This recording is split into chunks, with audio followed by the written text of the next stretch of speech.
No, इस दास के ये वचन आपको सारे उठ पटांग से लगेंगे एक बार तो, लेकिन धैर्य से सब सुनते रहना। प्रमाण देखोगे गदगद हो जाओगे, दांतों तो उंगली दबाओगे कि बैठा बैठा दिया हमारे आचार्य और शंकराचार्यों ने सारा गलत ज्ञान सुना के। कख भी नहीं पता इन आचार्यों शंकराचार्यों हमारे हिंदू धर्म के गुरुओं को आज तक, ऋषि में ऋषियों को सतयुग से लेकर आज तक इनको कख भी पता नहीं वेदों और गीता का। अब आपको दिखाते हैं श्रीमद् भगवत गीता, इसके अध्याय नंबर 2 का, अध्याय नंबर 2 श्रीमद् भगवत गीता श्लोक नंबर 12।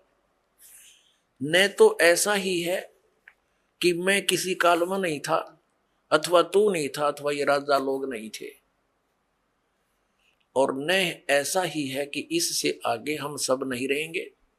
आगे देखो,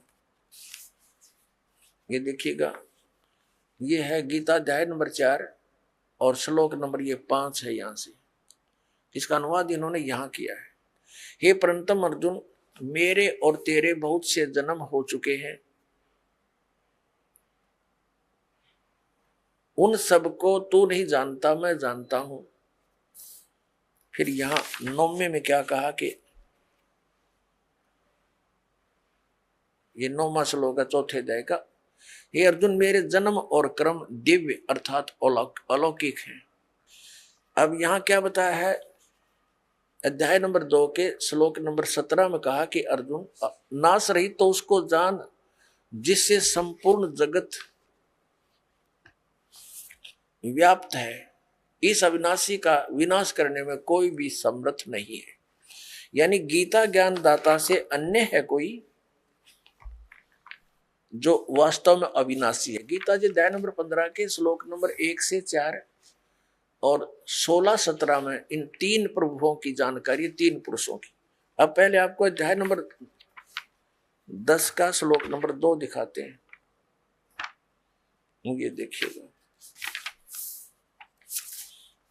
अध्याय नंबर 10 श्रीमद् भगवद गीता अध्याय 10 और श्लोक 2 में, मेरी उत्पत्ति को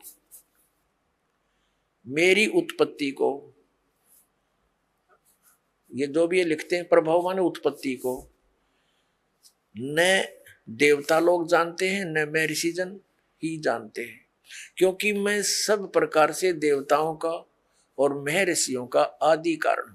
अब ये क्या स्पष्ट हो गया कि गीता ज्ञान दाता ये ब्रह्म है, सरपुरुष है। श्री कृष्ण जी में प्रवेश करके ये बोल रहा है, ये कहता है मेरा जन्म तो हुआ है, उत्पत्ति तो हुई है, लेकिन ये ब्रह्मा विष्णु महेश और ये ऋषि नहीं जानते, क्योंकि ये इससे ही उत्पन्न हुए हैं। ये इनकी संतान, इसकी संतान है ब्रह्मा विष्णु महेश, इस ब्रह्म के पुत्र हैं, और दुर्गा इन ब्रह्मा विष्णु महेश जी की माता है, श्री दुर्गा जी। अब गीता ज्ञान दाता ने, ब्रह्म ने स्पष्ट कर दिया कि मैं नाशवान हूं, मेरी तो जन्म मृत्यु होती है, तो इसके साधक की भी जन्म मृत्यु होगी, क्योंकि ब्रह्मलोक में जाएगा, और ब्रह्मलोक में गया हुआ प्राणी फिर जन्म मृत्यु में आता है। श्रीमद् भगवत गीता अध्याय नंबर 15 के श्लोक नंबर 1 से 4 और 16-17 में 3 पुरुष बताए हैं। उल्टा लटका हुआ संसार रूपी वृक्ष है, इसकी ऊपर को तो जड़ समझो, नीचे को तीनों गुण रूपी शाखा। अब गीता ज्ञान दाता ने केवल इतनी ही संकेत किया है, ऊपर को जड़ है संसार रूपी वृक्ष की, और नीचे को तीनों गुण रूपी शाखा है, बस। शेष के लिए बता दिया कि वो तत्वदर्शी संत बताएगा, गीता जी अध्याय नंबर 4 के श्लोक नंबर 34 में जिसके विषय में कहा। और फिर उसकी पहचान बताई है गीता जी अध्याय नंबर 15 के श्लोक नंबर 1 में, कि इस उल्टे लटके हुए संसार रूपी वृक्ष को के सभी विभागों को जो जानता है, स वेदविद, वो तत्वदर्शी संत है। ये देखिएगा 15वां अध्याय है श्रीमद् भगवत गीता का, और प्रथम श्लोक है। इसमें लिखा है कि ऊर्ध्व मूलम, ऊपर को मूल, अधः शाखम, नीचे को शाखा, अश्वत्थम प्राहु अव्यम, ये पीपल का, संसार रूपी पीपल का वृक्ष अविनाशी कहा है। छंदासी यस्य पर्णानि, इसके पत्ते आदि शाखा आदि सभी इसके छंद हैं, विभाग हैं। ये तम वेद, जो उन सभी विभागों को जानता है, स वेदवित, वो वेद के तात्पर्य से को जानने वाला है, वो तत्वदर्शी संत है। इनका अनुवाद पढ़िए। आदि पुरुष परमेश्वर रूप मूल वाले, यानी संसार रूपी वृक्ष। पहले आप जी ये देखेंगे, ये संसार रूपी वृक्ष है। ऊर्ध्व मूलम, ऊपर को तो जड़ है, ऊर्ध्व मूलम ऊपर को तो जड़ है, और नीचे को ये शाखा है। ये एक संसार रूपी वृक्ष है। ये एक संसार रूपी वृक्ष जानो। अब ऊर्ध्व मूलम अधः शाखम, और जो संत इसके सभी विभागों को बता देगा वह तत्वदर्शी संत है। परमेश्वर ने 600 वर्ष पहले बताया था। अब समझो ये पेड़ है जो पृथ्वी से बाहर नजर आता है, इसको पेड़ बोलते हैं। तो परमात्मा कबीर जी स्वयं तत्वदर्शी संत की भूमिका करने आते हैं, सहशरीर आते हैं, जैसा कि वेदों में प्रमाण है। वो अपना ज्ञान उपदेश करते हैं। कबीर अक्षर पुरुष एक पेड़ है, निरंजन यानी सरपुरुष वा की डार, और तीनों देवा शाखा हैं ये पात रूप संसार, और जड़ें गुप्त हैं, वो प्रोक्ष है। ये देखिएगा। अब यहाँ क्या बताया, अक्षर पुरुष एक पेड़ है। ये तो समझो अक्षर पुरुष तना तो इस संसार रूपी वृक्ष का, इससे मोटी डार निकलती है, उनमें से एक मोटी डार ये सरपुरुष है, ये अक्षर पुरुष है। इसको परब्रह्म भी बोलते हैं। ये अक्षर पुरुष है इतना, और इससे ये डार निकली मोटी, ये सरपुरुष, ये ब्रह्म समझो, सरपुरुष ब्रह्म ज्योति निरंजन। और इसके ये 3 पुत्र हैं, रजगुण ब्रह्मा जी, सतगुण विष्णु जी, तमगुण शिव जी, और पात रूप संसार। अब ये गुप्त है, ये परमात्मा स्वयं है। अब हम पढ़ेंगे श्रीमद् भगवत गीता अध्याय नंबर 15 के श्लोक नंबर 1 से 4 और 16, 17। इनमें कंसेप्ट क्लियर होगा। देखिएगा, ये 15वां अध्याय है, ये आपने पढ़ लिया। प्रथम मंत्र, प्रथम श्लोक, ऊर्ध्व मूलम, जड़ तो ऊपर को, नीचे न शाखा। ये संसार रूपी पीपल का वृक्ष, अविनाशी वृक्ष समझो। छंदासी यस्य पर्णानि, यानी जड़ें, शाखा, पत्ते आदि इसके विभाग हैं। और ये तम वेद, जो उसको जानता है, स वेदवित, आदि पुरुष परमेश्वर मूल वाले। इन्होंने अधः शाखा का अर्थ गलत किया है, ब्रह्मा रूप मुख्य शाखा कर दिया। नहीं, ये देखो दूसरे श्लोक में 2 बार अधः शब्द है, इसका यहां अर्थ किया है इन्होंने। अधः माने नीचे, अधः माने नीचे, स्पष्ट है। अधः माने नीचे, अधः माने नीचे। तो यहां भी अधः ही लिखना था, ये इनको ज्ञान नहीं था, इसलिए विचलित हो जाते थे। ऊर्ध्व मूलम अधः शाखम, ऊपर ने जड़ और नीचे को शाखा वाला। यह संसार रूपी पीपल के वृक्ष को अविनाशी कहते हैं। वेद जिसके पत्ते कहे गए हैं, उस संसार वृक्ष को जो पुरुष, जो व्यक्ति मूल सही तत्व से जानता है, जड़ से लेकर सभी भागों को तत्व से जानता है, सही जानता है, स वेदवित, वह वेद के तात्पर्य को जानने वाला है, अर्थात वो तत्वदर्शी संत है। जिसके विषय में चौथे अध्याय के 34वें श्लोक में कहा कि तत्वदर्शी संत के पास जाकर परमात्म तत्व के ज्ञान को समझ, उसके बाद जो वो कहे उस तरह करने से फिर वो प्राणी कभी लौट कर संसार में नहीं आते, उनकी जन्म मृत्यु सदा के लिए समाप्त हो जाती है। 15वें अध्याय के 1 से लेकर 4 तक का ये सारांश है। आगे क्या बताया है कि ये शाखा कौन है, रजगुण ब्रह्मा, सतगुण विष्णु, तमगुण शिव जी। देखिए, ये 15वां अध्याय हम पढ़ रहे हैं, हमने 1 श्लोक क्लियर कर लिया। अब दूसरा, इसमें लिखा है कि उस संसार वृक्ष की तीनों गुण रूप,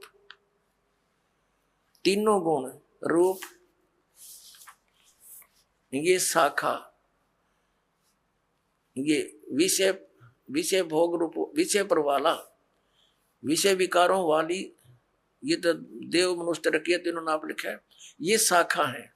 अधः माने नीचे, ऊर्ध्व माने ऊपर फैली हुई है। मनुष्य लोक में कर्मों के अनुसार बांधने वाली भी ये मूलानी यानी मुख्य कारण है, नीचे और ऊपर फैली हुई है, सब जगह नहीं, केवल नीचे और ऊपर। अब यहाँ ये कंसेप्ट क्लियर करना पड़ेगा, अब ये स्पष्ट करना पड़ेगा कि रजगुण ब्रह्मा जी, सतगुण विष्णु जी, तमगुण शिव जी है।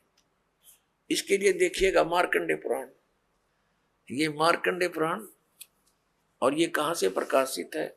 गीता प्रेस गोरखपुर से। प्रकाशक मुद्रक है गीता प्रेस गोरखपुर, गोविंद भवन कार्यालय कोलकाता का संस्थान।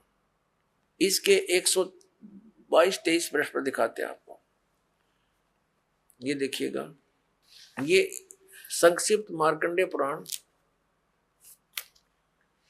पृष्ठ 122 से हम प्रारंभ करेंगे। यहां लिखा है कि मार्कंडेय जी बोले, मार्कंडेय जी ज्ञान दे रहे हैं। अब हम 123 पर आ जाते हैं, 123 पर यहां आ गया। रजोगुण प्रधान ब्रह्मा, तमोगुण प्रधान रुद्र और सत्व प्रधान विश्वपालक विष्णु है। यही 3 देवता है और यही 3 गुण है। अपने आत्माओं, ये हमारे धर्म गुरु आचार्य शंकराचार्य मंडलेश्वर,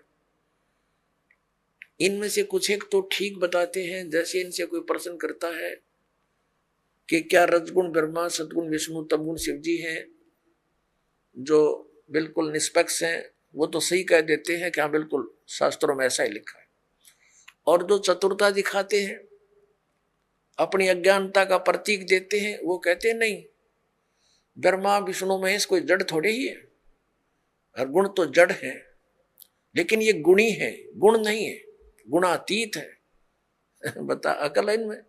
जैसे मिर्च है और मिर्च का गुण है मुंह जलाना।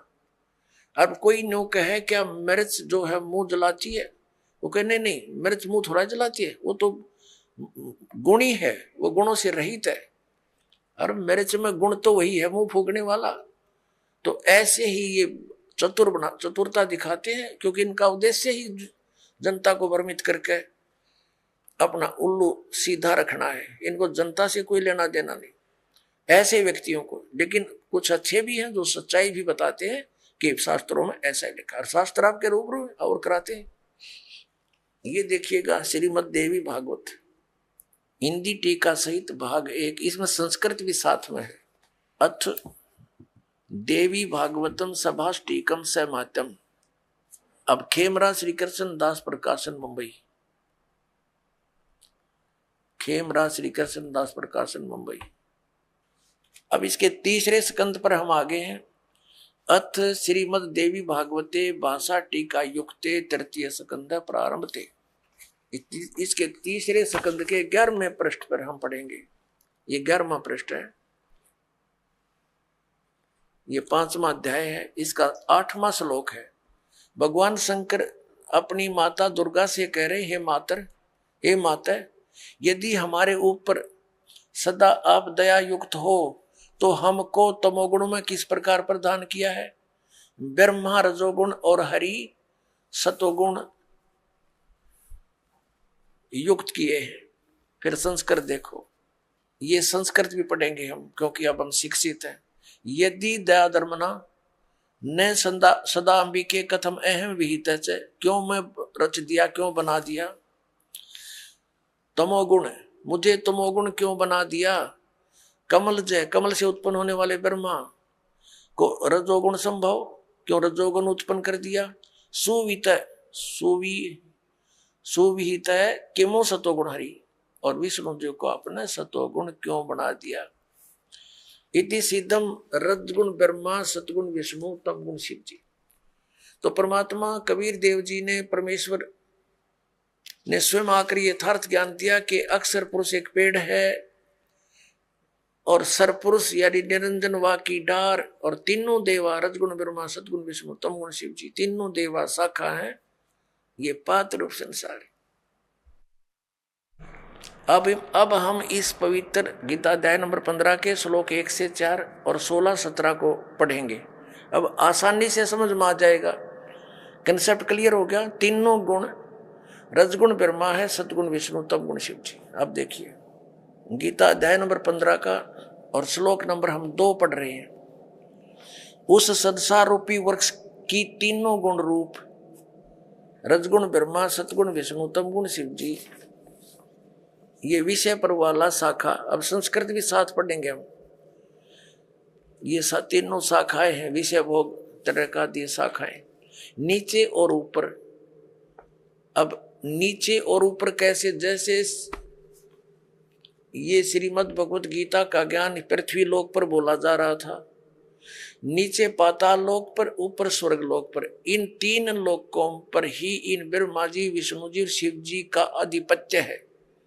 यहां तक इनकी एक एक विभागीय मंत्री समझो, ये इन 3 लोकों पर, ऊपर स्वर्ग में, नीचे पाताल तक इसकी इनकी रेंज है, इनकी जो है ना प्रभुता है, इनकी सीमा है सर्वत्र नहीं। ये देखिए नीचे और ऊपर, सर्वत्र नहीं, ऊपर फैली हुई है मनुष्य लोक में, और कर्मों के अनुसार बांधने वाली भी यही मुख्य कारण है।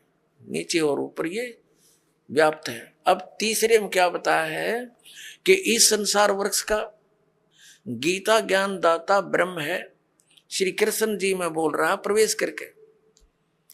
और ये क्या बताता है कि संसार रूपी वृक्ष की जो मैं जानकारी इस अध्यात्म ज्ञान में दे रहा हूं, गीता जी के डिस्कशन में, तेरी मेरी चर्चा में मैं कंप्लीट नहीं बता पाऊंगा, क्योंकि मुझे इसका पूर्ण ज्ञान नहीं है। देखना अध्याय नंबर 15 का श्लोक 3 पढ़ रहे हैं। इस संसार वृक्ष का स्वरूप, संसार वृक्ष का स्वरूप जैसा कहा है वैसा यहां विचार काल में, तेरे मेरी चर्चा में, गीता जी के डिस्कशन में नहीं पाया जाता। यानी मैं नहीं जानता इस पूरे संसार के आदि और अंत को, संसार रूपी वृक्ष के यानी सब ब्रह्मांडों के बारे में नहीं कंप्लीट जानता, क्योंकि न तो इसका आदि है और न अंत, और तथा न इसकी अच्छी प्रकार से स्थिति है। इसलिए इस सुविरुद्ध मूलम यानी जड़ जो है वो परमात्मा है, वो अविनाशी है, उसका लोक भी अविनाशी है। अति दृढ़ मूल वाले यानी इस अविनाशी मूल वाले संसार रूपी पीपल के वृक्ष को, दृढ़ माने दृढ़, असंग शस्त्रेण का अर्थ इन्होंने कर दिया वैराग रूप शस्त्र द्वारा नहीं, तत्व ज्ञान रूपी शस्त्र द्वारा काट कर यानी अच्छी तरह समझकर। अब चौथे में क्या कहा है, 15वें अध्याय का 4था श्लोक। उसके पश्चात उस परम पद रूप परमेश्वर को भली भांति खोजना चाहिए, जिसमें गए हुए पुरुष फिर लौटकर संसार में नहीं आते, और जिस परमेश्वर से इस पुरातन संसार रूपी वृक्ष की परिवर्ती विस्तार को प्राप्त हुई है, उसी आदि पुरुष नारायण यानी परम अक्षर ब्रह्म की शरण में मैं हूं। इस प्रकार दृढ़ निश्चय करके उस परमेश्वर का ही मनन और निधि ध्यान करना चाहिए। अब इसमें क्या स्पष्ट हो गया कि गीता ज्ञान दाता कहता है कि मैं कंप्लीट नॉलेज नहीं रखता, और तत्वदर्शी संतों के पास जाकर उनको समझ, उसके पश्चात परमेश्वर के उस परम पद की खोज करनी चाहिए, जहां जाने के बाद साधक लौटकर फिर कभी संसार में नहीं आते, यानी उनका पूर्ण मोक्ष होता। गीता ज्ञान दाता अपनी स्थिति स्पष्ट करते हुए गीता अध्याय नंबर 2 के श्लोक 12 में, गीता जी अध्याय नंबर 4 के श्लोक 5 और 9 में, गीता अध्याय नंबर 10 के श्लोक नंबर 2 में स्पष्ट करता है कि अर्जुन तेरे और मेरे बहुत जन्म हो चुके हैं, तो नहीं जानता मैं जानता। इससे सिद्ध है कि ये तो नासवान है, स्पष्ट हुआ। और ये भी स्पष्ट हुआ कि ब्रह्म है जो गीता जी बोल रहा, श्री कृष्ण जी में इसका ओम नाम है, ओम नाम के जाप से ब्रह्मलोक प्राप्ति होती है। ब्रह्मलोक में गए हुए प्राणी भी जन्म मृत्यु में ही रहते हैं, तो ये ब्रह्म की साधना से भी मोक्ष प्राप्त नहीं हो सकता, वो स्थान प्राप्त नहीं हो सकता जहां जाने के बाद साधक कभी लौटकर संसार में नहीं आते।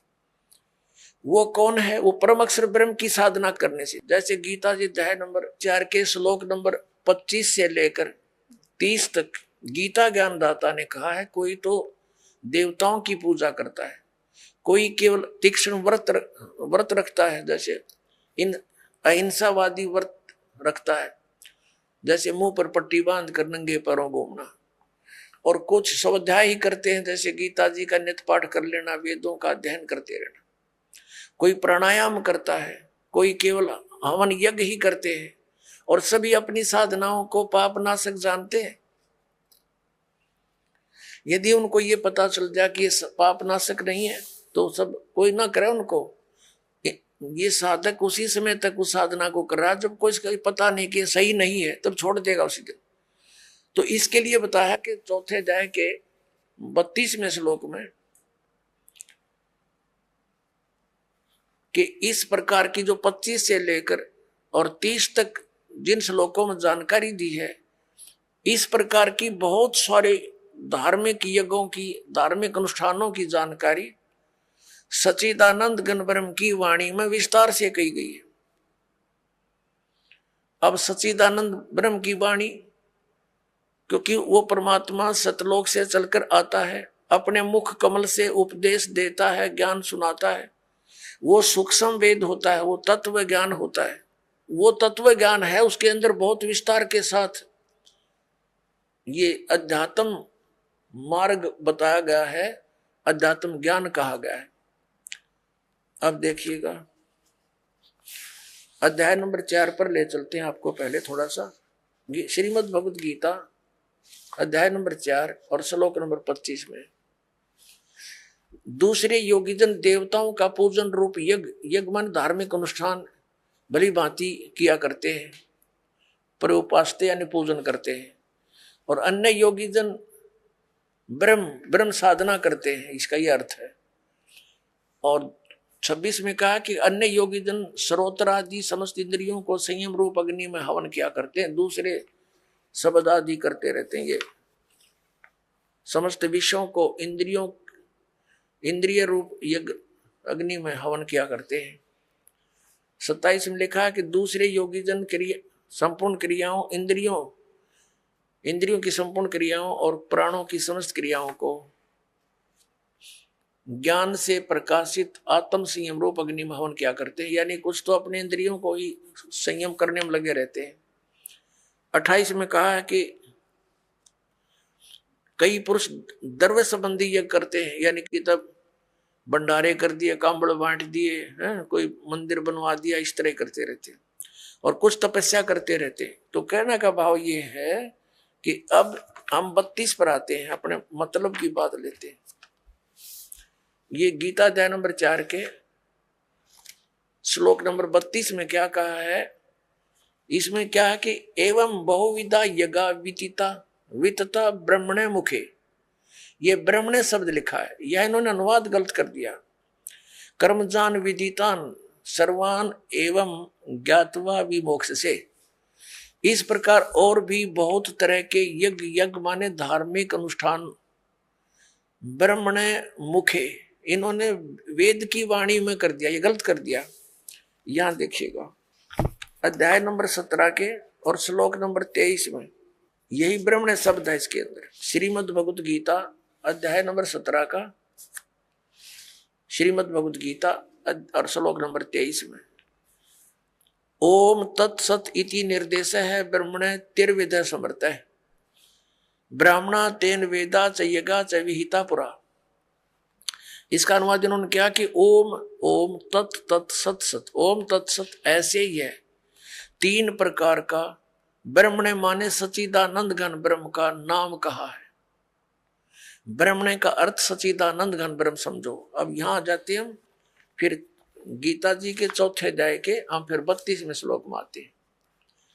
32वें श्लोक में अब ये ब्रह्मणे जो मुख्य लिखा है इन्होंने यहां गलत अनुवाद कर दिया। इस प्रकार बहुत तरह के यज्ञ सच्चिदानंद घन ब्रह्म की वाणी में विस्तार से कहे गए। ये तत्व ज्ञान है सच्चिदानंद घन ब्रह्म, यानी परम अक्षर ब्रह्म सतपुरुष कबीर साहब सतलोक से चलकर आते हैं और अच्छी आत्माओं को मिलते हैं, तत्व ज्ञान बताते हैं, फिर उनके द्वारा बोली गई कबीर वाणी लिपिबद्ध कर ली जाती है। तो उस कबीर वाणी में यानी सच्चिदानंद घन ब्रह्म की वाणी में जो उनके मुख कमल से बोली गई है उसमें वो ज्ञान तत्व सब धार्मिक अनुष्ठानों की जानकारी पूर्ण रूप से विस्तार से कही गई है। वो तत्व ज्ञान है। उसको जानने के बाद फिर सभी कर्मों से मोक्ष प्राप्त हो जाता है। उस फिर चौथे अध्याय के 34वें श्लोक में कहा है, देखिएगा, ये देखना, चौथे अध्याय का 32वां श्लोक कंप्लीट पढ़ते हैं, अब समझ में आएगा। इस प्रकार और भी बहुत तरह के यज्ञ माने धार्मिक अनुष्ठानों की जानकारी, ये सच्चिदानंद घन ब्रह्म की वाणी पढ़ना, इसको ये गलत लिखा, ब्रह्म माने वेद नहीं हो सकता, ब्रह्म न सच्चिदानंद घन ब्रह्म की वाणी यानी परम अक्षर ब्रह्म की वाणी, इसको तत्व ज्ञान भी कहते हैं। मैं विस्तार से कहे गए हैं। उन सब को तू कर्म जान, यानी नाम उठत नाम बैठत नाम सोत जाग बे, काम करते करते दैनिक कर्म करते करते उनका उसमें साधना होती है। कर्म जान, शारीरिक मन इंद्रिय और शारीरिक क्रियाओं द्वारा संपन्न होने वाले हैं, वो उसमें लिखा वो काम करते करते क्रियाएं करते हैं। कर्म योग के द्वारा संपन्न होते हैं वो सब क्रियाएं। इस प्रकार तत्व से जानकर उनके अनुष्ठान द्वारा तो कर्म बंधन से सर्वथा मुक्त हो जाएगा। अपने आत्मा चौथे अध्याय के 34वें श्लोक में बताया वो तत्व ज्ञान को, ये चौथे अध्याय का श्रीमद् भगवत गीता, ये 34वां श्लोक है। उस ज्ञान को जो सच्चिदानंद घन ब्रह्म ने, यानी परमेश्वर ने स्वयं आकर जो ज्ञान दिया, सूक्ष्म वेद, वो तत्व ज्ञान, वो उसकी वाणी में लिखा होता है। और वो तत्व ज्ञान केवल वो संत ही जानते हैं जो उससे परिचित है। तत्व ज्ञान और तत्वदर्शी संत गीता ज्ञान से अन्य ज्ञान रखता है। यदि तत्व ज्ञान की जानकारी ब्रह्म को होती तो एक अध्याय और लिख देता, उसको ये ज्ञान नहीं था। अब यहां देखो, अब 34 में कहा, गीता अध्याय नंबर 4 के श्लोक नंबर 34 में कहा कि उस ज्ञान को जो सच्चिदानंद घन ब्रह्म की वाणी में विस्तार से कहा गया है, तो तत्वदर्शी संतों के पास ज्ञानियों के पास जाकर समझ, उनको भली भांति दंडवत प्रणाम करने से और उनकी सेवा करने से, कपट छोड़कर सरलता पूर्वक प्रसन्न करने से वे परमात्म तत्व को भली भांति जानने वाले ज्ञानी महात्मा तुझे तत्व ज्ञान का उपदेश करेंगे। अपने आत्माओं, ये दास अब कहाँ लाना चाहता है आप जी को? गीता जी अध्याय नंबर 8 के श्लोक नंबर 1 में अर्जुन ने पूछा कि आप जी ने जो 7वें अध्याय के 29वें श्लोक में बताया है कि तत्ब्रह्म को जानकर और सारे दातुन से परिचित, सब कर्मों से परिचित व्यक्ति केवल जरा और मरण से छूटने का प्रयत्न करता। जरा माने वृद्ध अवस्था और मरण माने मृत्यु। तो 8वें अध्याय के प्रथम मंत्र में पूछा वो किम तत्ब्रह्म, ये देखिएगा, ये है श्रीमद् भगवत गीता अध्याय नंबर 7 और श्लोक नंबर 29, ये 29। यह इसकी केवल संस्कृत है, आगे इसका अनुवाद है। जरा मरण मोक्षाय, जरा माने बुढ़ापा, मरण माने मृत्यु, मोक्ष माने छुटकारा पाने के अर्थ। माम आश्रित यतंती ये ते ब्रह्म तत्विदु कृष्णम अध्यात्म कर्म च अखिलम। इसका अर्थ है कि माम आश्रित, मैंने जो तुझे बताया है, इस ज्ञान को आश्रित जो कर लेगा, तत्वदर्शी संतों को खोज लेता है, वह जो जरा मरण मोक्ष से छूटने, मोक्ष के लिए, जरा मरण के मोक्ष के लिए ही यतंती प्रयत्न करते हैं, वे तत्ब्रह्म को और संपूर्ण तत्ब्रह्म को जानते हैं और सारे अध्यात्म ज्ञान को और सब कर्मों को से परिचित है। ये देखिएगा, यह अनुवाद है 7वें अध्याय के 29वें श्लोक का। जो मेरी शरण होकर आश्रित है, इसका अर्थ तो ये दास ने जो बताया वही सही है कि मेरे इस ज्ञान का आश्रय कर ले, कि तत्वदर्शी संत की खोज कर ले, उसके बाद उससे प्राप्त ज्ञान के आधार से जो केवल जरा और मरण से छूटने का ही प्रयत्न करते हैं, वे उस तत्ब्रह्म से और सारे दातम ज्ञान से और सब कर्मों से परिचित हैं। देखिए, अब 7वें अध्याय का 29वां श्लोक हम गीता जी का पढ़ रहे हैं। जो मेरे आश्रित माने शरण होकर जरा और मरण, जरा माने वृद्ध अवस्था, मरण माने मृत्यु से छूटने के लिए यत्न करते हैं, वे उस ब्रह्म को और संपूर्ण अध्यात्म को अहत। ये देखो उस तत् ब्रह्म, तत् ब्रह्म, उस ब्रह्म को, संपूर्ण अध्यात्म को और संपूर्ण कर्मों को जानते हैं। यहाँ 8वां अध्याय श्लोक होता प्रारंभ होता है। इसका प्रथम ही श्लोक है 8वें अध्याय का। इसमें पूछा है किम तत्ब्रह्म, आपने जिस इस तत्ब्रह्म के बारे में कहा है कि तत् ब्रह्म को, उस ब्रह्म को और सब संपूर्ण अध्यात्म को, संपूर्ण कर्मों को जानते हैं। यहाँ पूछा 8वें अध्याय के प्रथम श्लोक में किम तत्ब्रह्म और किम अध्यात्म, किम कर्म पुरुषोत्तम, किम अधिभूत च किम प्रोक्तम अधिदेवम किम उच्यते। इसका उत्तर दिया है 8वें अध्याय के 3 श्लोक में। ये 8वें अध्याय का ये 3 श्लोक है। वह परम अक्षर ब्रह्म है, परम अक्षर ब्रह्म है। 3 श्लोक में उत्तर दिया। अपने आत्माओं, अब हम आते हैं गीता जी अध्याय नंबर 15 के श्लोक नंबर 16 और 17 पे। इससे सारा कंसेप्ट जो दास करना चाहा था क्लियर हो जाएगा। ये देखिएगा, ये गीता अध्याय नंबर 15 और यहाँ ये 16वां श्लोक है।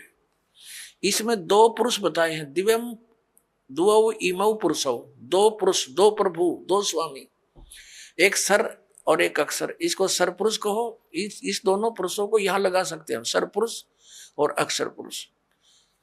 और यहाँ इनका अनुवाद, इनका अनुवाद देखते हैं। इस संसार में नासवान और अविनाशी भी ये 2 प्रकार के पुरुष माने प्रभु, पुरुष माने स्वामी, भगवान कहे हैं। और सब प्राणियों के शरीर नासवान है और जीवात्मा अविनाशी कहा जाता है। इसका भावार्थ ये है, एक सरपुरुष तो ये ब्रह्म है, अक्षर पुरुष ये परब्रह्म है, सरपुरुष जो है ये ब्रह्म 21 ब्रह्मांड का स्वामी है, और अक्षर पुरुष ये 7 संग ब्रह्मांड का स्वामी है। ये दोनों भी और इनके अंतर्गत जितने प्राणी हैं सब नासवान है, लेकिन जीवात्मा तो किसी की भी नहीं मरती, वो तो विषय ही अलग है। अब ये स्पष्ट कर दिया, ये तो दोनों नासवान है, सरपुरुष भी और अक्षर पुरुष भी। भले ही अक्षर माने अविनाशी होता है, लेकिन इसकी बहुत ज्यादा लंबी आयु है, जिस कारण से इसको अक्षर कह रहे हैं, लेकिन ये वास्तव में अविनाशी नहीं है। इसका कंसेप्ट 15वें अध्याय के 17वें श्लोक में स्पष्ट कर दिया कि उत्तम पुरुष तू अन्य और परमात्मा इति उदाहरते। देखना 15वें अध्याय का हमने 16वां पढ़ लिया, 17वां पढ़ेंगे। उत्तम पुरुष तू अन्य परमात्मा इति उदाहरते, यह लोग तरम आविश्य विवर्ती अवय ईश्वर है। उत्तम पुरुष यानी श्रेष्ठ परमात्मा तो इन दोनों से कोई अलग है। 2 पुरुष 16वें में कहे उनसे अन्य है, और जो तीनों लोकों में प्रवेश करके सबका धारण पोषण करता है, अविनाशी परमेश्वर परमात्मा इस प्रकार कहा गया है। अपने आत्माओं, अभी आपने उल्टा लटका हुआ संसार रूपी वृक्ष देखा, ये देखिएगा, ये उल्टा लटका हुआ संसार रूपी वृक्ष है, और इसके ऊपर न जड़ नीचे को 3 गुण रूपी शाखा है। तो जड़ से ही पूरे वृक्ष को आहार मिलता है, तीनों लोकों में प्रवेश करके सबका धारण पोषण ये मूल रूपी परमात्मा परम अक्षर ब्रह्म ही सब संसार का धारण पोषण करता है। ये संसार रूपी वृक्ष है। संसार रूपी वृक्ष की जो मूल है परम अक्षर ब्रह्म, ये देखो श्रीमद् भगवद गीता अध्याय नंबर हम 15 का और श्लोक नंबर हम ये 17वां पढ़ रहे हैं। उत्तम पुरुष है तू अन्य परमात्मा इति उदाहरते। उत्तम पुरुष यानी श्रेष्ठ परमात्मा प्रभु तो कोई और है, इन ऊपर वाले से दोनों से 16 वर्णित से अलग है, और उसी को परमात्मा कहा जाता है। यह लोग तरम आविश्य विवर्ती, जो तीनों लोकों में प्रवेश करके सबका धारण पोषण करता है, वो वास्तव में अविनाशी भगवान है, वो अविनाशी परमात्मा। ये देखिए उत्तम पुरुष है तू अन्य परमात्मा, उत्तम पुरुष तो पुरुषोत्तम, उत्तम पुरुष यानी पुरुषोत्तम सही भगवान तो कोई और ही है, जो तीनों लोकों प्रवेश करके और सबका धारण पोषण करता, वो है अविनाशी परमात्मा। वास्तव में अपने आत्मा जो दास निष्कर्ष निकालना चाह रहा अब निकल रहा है। अब जो प्रसंग चला था कि विष्णु जी तो कह रहे हैं मैं दुर्गा से ऊपर किसी को नहीं मानता, मेरे आध्यात्मिक ज्ञान के जितना मुझे है, मेरे ज्ञान में दुर्गा से ऊपर कोई भगवान नहीं। विष्णु जी कह रहे मैं दुर्गा की भक्ति करता रहता हूं।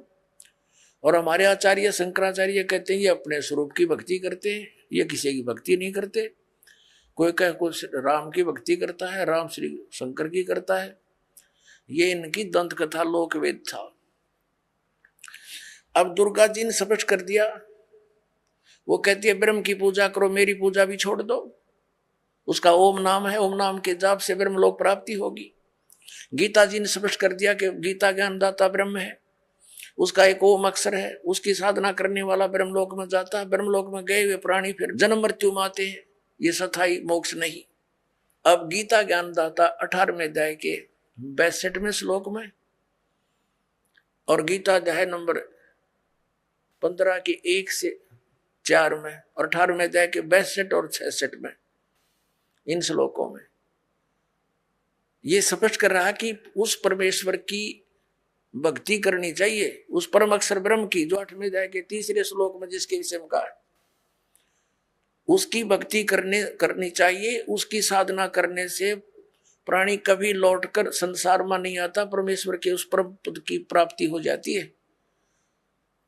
और गीता जी अध्याय नंबर 18 के श्लोक नंबर 62 में कहा कि तू सर्वभाव से उस परमेश्वर की शरण में जा, उसकी कृपा से तू परम शांति को और सनातन परम धाम को प्राप्त होगा, यानी फिर कभी जन्म मृत्यु नहीं होगी। अपनी इसने स्पष्ट कर दी, तेरी और मेरी जन्म मृत्यु सदा बनी रहेगी।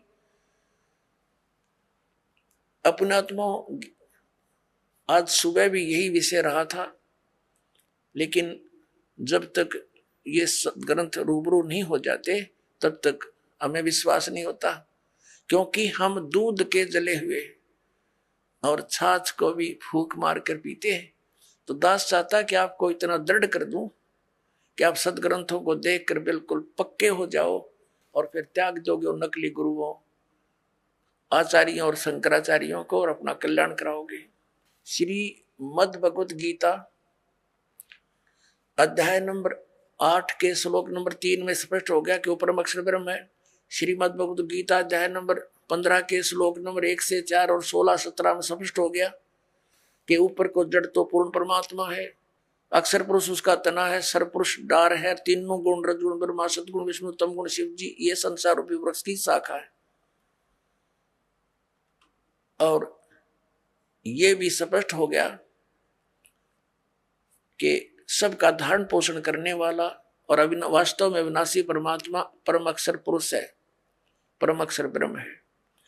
अब गीता अध्याय नंबर 8 के श्लोक नंबर 5 में और 7 में गीता ज्ञानदाता अपनी साधना के लिए कहता मेरी भक्ति कर। उसके लिए मंत्र इसने बता दिया 8वें अध्याय के 13वें श्लोक में कि मेरा एक ओम अक्षर है, नथिंग एल्स, और मेरी भक्ति करनी है तो ओम अक्षर है तो मुझे प्राप्त होगा, लेकिन युद्ध करना पड़ेगा। और परम अक्षर ब्रह्म की शरण में जाना है, उसकी भक्ति करनी है तो उसका मंत्र बता दिया 17वें अध्याय के 23वें श्लोक में, ओम तत्सत इति निर्देश है ब्रह्मण त्रिविध समर्थ है। ब्रह्मण माने उस परम अक्षर ब्रह्म के पाने की उसकी भक्ति का केवल ओम तत्सत इन 3 मंत्र के जाप का सिमरण करने का, 3 प्रकार से सिमरण करने का आदेश है, निर्देश। निर्देश माने फाइनल फैसला, नथिंग एल्स। तो उसकी साधना करने से तो वो 8वें अध्याय के 8, 9, 10 श्लोक में कहा कि उसकी भक्ति करेगा तो उस परमात्मा को, परम अक्षर ब्रह्म को प्राप्त होगा। जब उसकी साधना करने से वहां प्राणी चला जाता, जहां जाने के बाद फिर लौटकर संसार में नहीं आते। और ये हमारे अज्ञानी आचार्य शंकराचार्य, तत्व ज्ञानहीन प्राणी, मंडलेश्वर, ये कहते हैं हमारे धर्मगुरु कि श्री कृष्ण जी अपने बारे में कह रहे, हर इसमें कंसेप्ट क्लियर कर रखा है, 2 परमात्मा नारे नारे, 3 बोले हैं, 3 बताए हैं, लेकिन 2 का ही अधिक रोल है, क्योंकि हम सरपुरुष के लोक में रहते हैं और परम अक्षर ब्रह्म के लोक में हमने जाना है। उसकी साधना है, लेकिन बीच में एक थोड़ा सा इंटरफेरेंस है इसकी, अक्षर पुरुष के, इसके 7 संग ब्रह्मंडों से हमने पार कर होना है। उसके लिए इसका ये ओम तो ये सीधा ही मंत्र है ब्रह्म का, तत् ये सांकेतिक है अक्षर पुरुष का, और सत भी सांकेतिक है, परम अक्षर पुरुष परम अक्षर ब्रह्म का।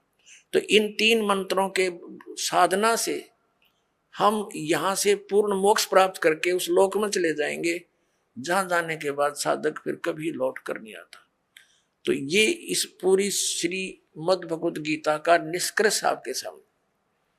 आप थोड़ा संकेत दिखा और देता, देखिएगा। गीता अध्याय नंबर 8 का हमने यहां तक पढ़ लिया था कि वह परम अक्षर ब्रह्म है। ये 3रे श्लोक में वह परम अक्षर ब्रह्म है जो गीता ज्ञान दाता से अन्य है। और यहां गीता ज्ञान दाता कहता है 8वें अध्याय के और ये 5वें श्लोक में कि जो पुरुष अंत काल में मुझे ही स्मरण करता हुआ शरीर त्याग कर जाता है, वह साक्षात मेरे रूप को प्राप्त होता है। साक्षात रूप नहीं, मद भावम याति, मेरे वाले भाव में को प्राप्त होता है, इसमें कोई संशय नहीं।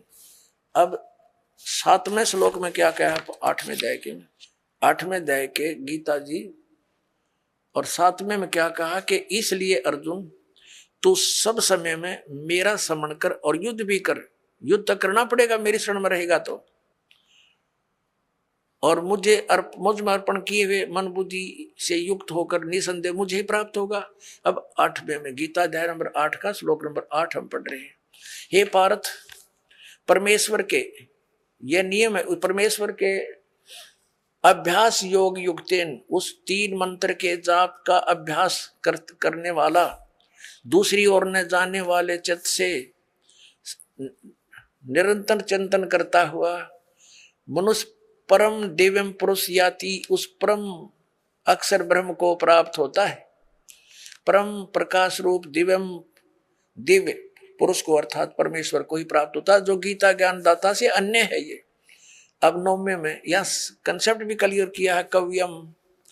अब यहाँ इसको नहीं छेड़ेंगे, हम स्पष्ट यही पढ़ेंगे। जो पुरुष सर्वज्ञ अनादि सबके नियंता यानी सबका मालिक, सूक्ष्म से अति सूक्ष्म, सबका धारण पोषण करने वाला, अचिंत रूप, सूर्य के सदृश नित्य चेतन प्रकाश रूप यानी सूर्य की तरह तेजों में शरीर युक्त साकार, स्पष्ट है इसमें। अविद्या से अति परे सच्चिदानंद घन परमेश्वर का स्मरण करता है, उस परम अक्षर ब्रह्म का स्मरण करता है। अब 9वां आपने पढ़ दिया, 8वें अध्याय का, अब 10वां पढ़ते हैं। वह भक्ति युक्त पुरुष यानी 3 मंत्र के जाप करने वाला, जिसमें एक ओम है, 2 तत् और सत सांकेतिक है। वह भक्ति युक्त पुरुष अंत काल में योग बल से, योग माने साधना, भक्ति की शक्ति से भ्रकुटी के मध्य में प्राणों को अच्छी प्रकार स्थापित करके फिर निश्चल मन से स्मरण करता हुआ उस दिव्य रूप परम पुरुष परमात्मा को ही प्राप्त होता है। यानी गीता ज्ञान दाता से अन्य है वो परम अक्षर ब्रह्म, उसकी साधना करने वाला उसको प्राप्त होता है। और ये अज्ञानी आचार्य और ये शंकराचार्य हमारे धर्म गुरु कहते हैं, श्री कृष्ण जी अपने विषय में कह रहे हैं और कोई परमात्मा नहीं, और कोई नहीं है। इन्होंने आज 5500 वर्ष हो गए श्रीमद् भगवत गीता और पुराणों को और वेदों को लिपिबद्ध हुए, इन्हें कख नहीं पता इसके बारे में। आचार्य का अर्थ गुरु होता है और गुरु अध्यापक होता है, जो सिलेबस से पूरा परिचित हो, मास्टर हो। और जिसने कख नहीं पता वो काय का टीचर, काय का आचार्य। ये डबो दिया सारा देश, हिंदू समाज को इन्होंने भूत बनवा के फिर उनने की पूजा करवाते हैं, श्राद्ध निकलवा कर अपना पोषण करते हैं लोग। अपने आत्मा ये तो कंसेप्ट क्लियर हुआ कि श्रीमद् भगवत गीता अध्याय नंबर 18 के श्लोक नंबर 62 में और 66 में गीता ज्ञानदाता ब्रह्म है, सरपुरुष है, अपने से अन्य उस परम अक्षर ब्रह्म की शरण में जाने को कहता है। वो परम अक्षर ब्रह्म कौन है ये दास बताओगा। वो कबीर साहब है, वो काशी के अंदर धाणक रूप में, जुल्हे रूप में आया था, जिसको एक कवि कह करके हमने उनका इतिहास बंद कर रखा था। ये परम अक्षर ब्रह्म है। उन्होंने 600 वर्ष पहले वो ज्ञान दिया था जो आज हमारे सदग्रंथों में विद्यमान है। और ये हमारे आचार्य और शंकराचार्य श्री शंकर देव श्री विष्णु जी को अजन्मा